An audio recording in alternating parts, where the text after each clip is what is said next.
Hello, hello, and welcome. What does story say? How is your week going? Happy New Week. Thank you so much for following, liking, subscribing, and doing all the good things. So here we are this week. How was your last week? Well, my last week was amazing. Amazing. I went out with the old people across the street, the senior citizens, and I helped to trash some flowers.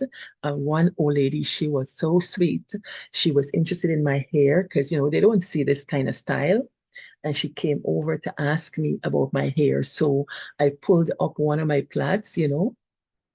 I pulled it up and she was amazed at it. And she pulled it and she pulled it like a rubber band. But she did a good job. She tried to twist it again. She asked me if it hurt. I told her no. So in Japan, I'm kind of a curiosity, but hey, you spread your culture that way. And what else did I do? That same day, I went to plant rice. Oh my gosh. I planted rice with this state of the art planter, right? And that was a whole thing. I'll show you the videos next week.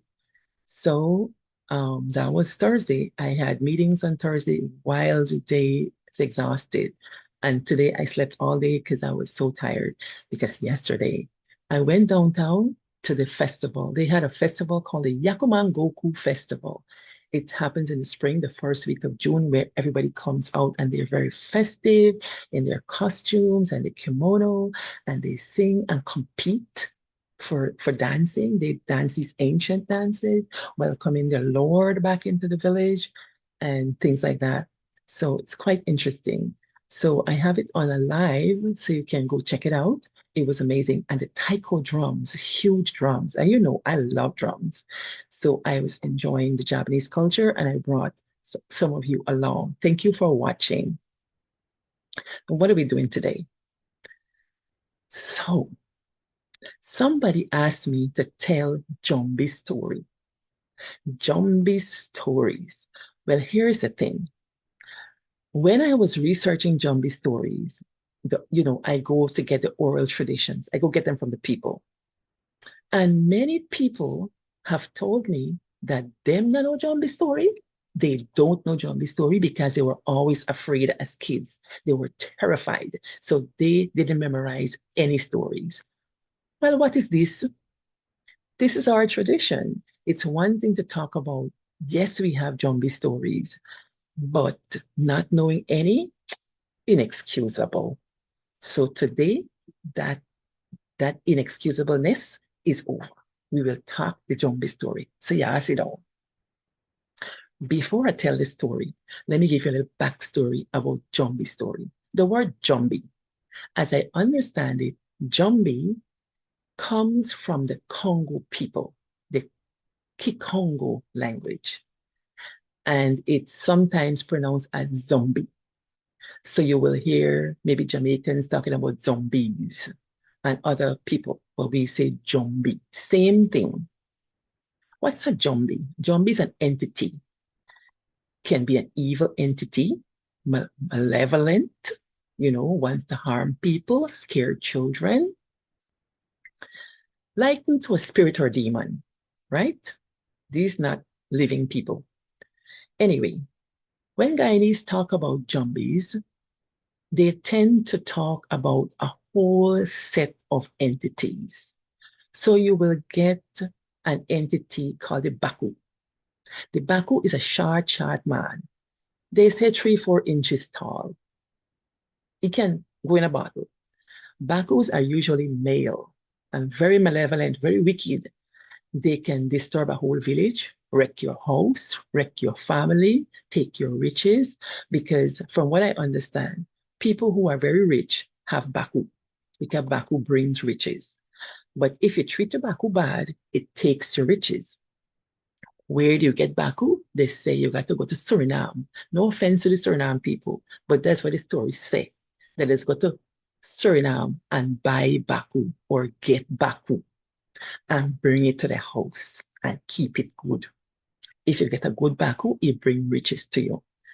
But if you get a bad Baku, you got to lower the Baku into bottle and cork the bottle. So children, don't pick up bottle, no way. If you see a bottle that is covered, tightly, leave it alone because Baku could be inside. You can't see the Baku from outside. Baku is a spirit.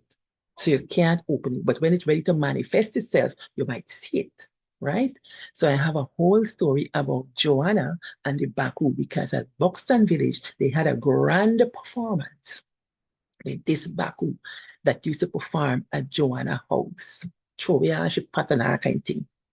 So that said, that story done. What else we have? We have another entity called Olag. Olag could be man or woman. They usually call the man Olag the fire ras, but I think it crosses gender. And basically, this entity suck babies, right? So you have to protect your baby. You have to put on baby night gown, it got to be blue. And then things, you got to be careful. How you're careful, you got to get asafoetida. This is a kind of a disinfectant to clean the place. You got to get rice, get or like to count rice. If they see the rice in your house, they can't stop counting. They got to count. So they have lots of things about this Olag. But basically, the Olag man and sometimes a woman, they say they skin fire. Skin fire. That means they can combust into flames and fly in the sky and land at your house and go through your keyhole and suck your baby, right? And how do you know? Because the baby got marks on the body unaccounted for. That's when you know you got an old eye. And if you get an old neighbor and she mouth going, that's a sign that she's an old eye. And if she got vitiligo here or anywhere else, sign that she's old eye. And if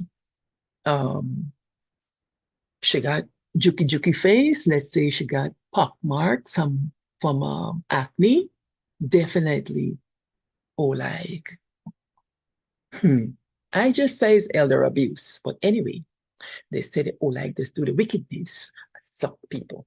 The Caribbean people have that. They get the Blegeze in Jamaica and the Sukia in Trinidad and Tobago. Same entity. All right. So we knock off two. What else we got? Moon gazer. Moon gazer is a male, very tall, tall till he head up in the clouds. He watching the moon. But the thing about moon gazer, he stands with legs apart. And dare any child walk between moon gazer legs. If you walk between moon gazer legs, he clap you, crush you. So children mustn't be on the road after dark. You see, back in those days, Guyana didn't have electric lights, so you used to use flambeau. Flambeau was a bottle with oil and a wick, and you just light it. And when you light this flambeau, even your nose hole gets soot, you know? So that's how it was. So after dark was a time when all the things come out, the zombies come out, make your hair raise on the back of your head. And old people used to sit us down on the back step. And you sitting there in your nightie or your old dress, your mother old dress. You tuck it up good on their legs. And the time sometimes is moonlight night. And sometimes you get a little chilly breeze. You see, we live at Buxton front side where the Atlantic breeze would come in. And that's good time to tell Oleg story and Jumbie story. A picnic frightened. Then they get another one called the Masakoro man. Masakoro man lives in the interland. He belonged to the indigenous people. Masakoro man, he would go into the water and he would upset the boats of the miners. Because you see, Guyana has a mining industry, gold and diamond, and people go into the bush, as they say, the interland, to mine gold and diamond. Those are pork knockers. And so they would use the waterways, but you got to be careful of the Masakura man. And there's a song that is sing. Hey, you Masakura man. Hey, you Masakura man. You know that song? Yes, tells the story of this figure, this entity. Who else do we have? We have a woman called the Chorail. I had never heard of her in my childhood, but apparently she's out there and she is a woman who lost her life giving birth to her baby. So the baby's alive and she come in and look for the baby, but she will be crying in the night and roaming the streets. And if you hear her, you feel bad for her because she's a child. Y'all know about that? I didn't know about that. Then who they got? They got Kanaima. Kanaima is like a witch doctor, a traditional healer doctor, like, and he can be good or bad. So you have to be careful. So that's an entity that belongs to the indigenous people. So you would get that kind of story coming out of people who live in the interlands. But, we would hear about Kanaima, the great Kanaima. Yes. And why they talk about the great Kanaima? Because the Kanaima can shape shift. So he can be a man today and he can be the fearsome jaguar, right? And one of our Guyana coat of arms had the jaguar. The jaguar is this beast, this animal that lives in our interland, and it's endemic to the South Americas, from what I understand. Yeah, so you have to be careful with that one. Who else do we have? We get a bush die. Well, sometimes people call it a bush die. You don't want to be called a bush die. A bush dai is a woman who goes into the interland and she seeks the favors of the men there, or the men seek her favor. So she get them a ride. She does make them, you know. Mhm. So you got to be careful with bush dai. Hmm. Who else do we have? We have Watamuma. Well, Watamuma is this mythical figure. It comes from the African tradition that she lives in the water. And like we had trenches in the village, and people used to always say, be careful with the trench, we gotta get Watamuma in there, especially when the trench runs black. We have black water in Guyana. Guyanese know that, right? So when we say black water, not black like this, it's like tea. Usually water is clear, but it runs brown or dark brown, that we call it black water. But when the black water comes into the trenches from the backland, the old people warn the children, be careful of the water and be careful of Watamuma. So as kids, we used to be so afraid. Suppose Watamuma come and get you. And then some people used to say that some girl disappeared, and when she came back, she said she went under the water. And Watamuma carried she under the water and said she belonged to them. And they gave her some comb and for her hair and stuff like that. So there was this whole thing in the village. Nobody should comb your hair. You don't touch children's hair. It linked up with Watamuma and all kinds of other things, entities. Good. Did I cover them all? Oh, like much more kind of. I think so. I think I covered them. Yes. So in my research, like I said, I might have mentioned earlier, people don't want to talk. They quicker tell you about tobacco and they quicker tell you about something else. But you see Jumbie story, they said they don't want, they don't even want to talk them. Or they were so scared as children.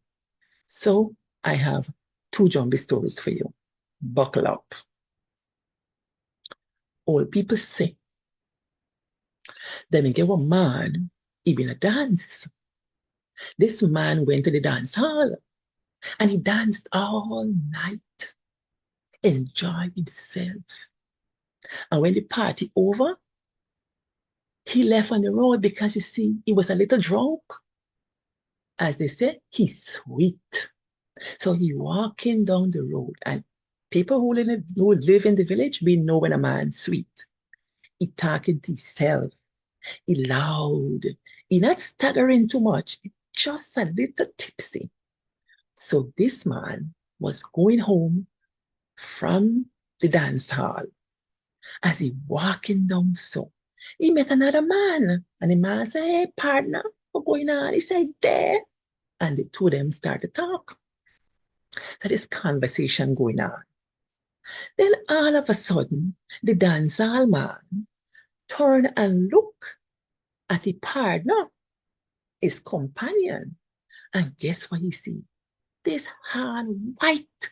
He said, how come this man hand white? So he turned around and looked the man in the face. People, no eye, just two dark holes and teeth long so. Brother man, the rum run out his head and he take off. He start to run. Gibbity, gibbity, gibbity, gibbity, gibbity, gibbity, faster than baggy donkey. He reached road top. Winded. The wind knock out of him. Hey, hey, hey, he going. He catch his breath, he look back, he didn't see the man no way. So he get up and he start going down the street. When he reach by Ogle Street side, he see another man sit down there. The man was wearing a cap and so on. So the man asked him, what happened, partner? You sound like you breathe hard. He said, yeah, man, you would never believe what happened to me. I just ran into battle. I ran into a man, and the man was a ghost. The man said, how you know? He said, man, let me tell you, you know, would not believe what I see. He said, what you see? I said, man, I can't talk. I can't talk. And the two of them go in, and the other man say, well, you can tell me. Me go understand. He said, now you're going to understand. He said, let me tell you. I walk in with this man, and suddenly I see this man how white. And when I look this man got two big hole in his head, so. And if you see teeth, long, long, so. The man said, what? You believe that? He said, yes. He said, you never see teeth like that. The man said, really? The man looked at you and said, you ever see teeth like these? When the man skinny teeth, then teeth long so. What am I? Giddy up, giddy up. But the man run faster than you saying boat. Run go my mouse. He pass his wife house, you know, he got him mouse. He knock boom, boom, boom, boom, boom, boom, boom. What is what happened, man? He said, Jumbie, Jumbie. What is say, all right? Before she pulled the latch, she said, come in with your back.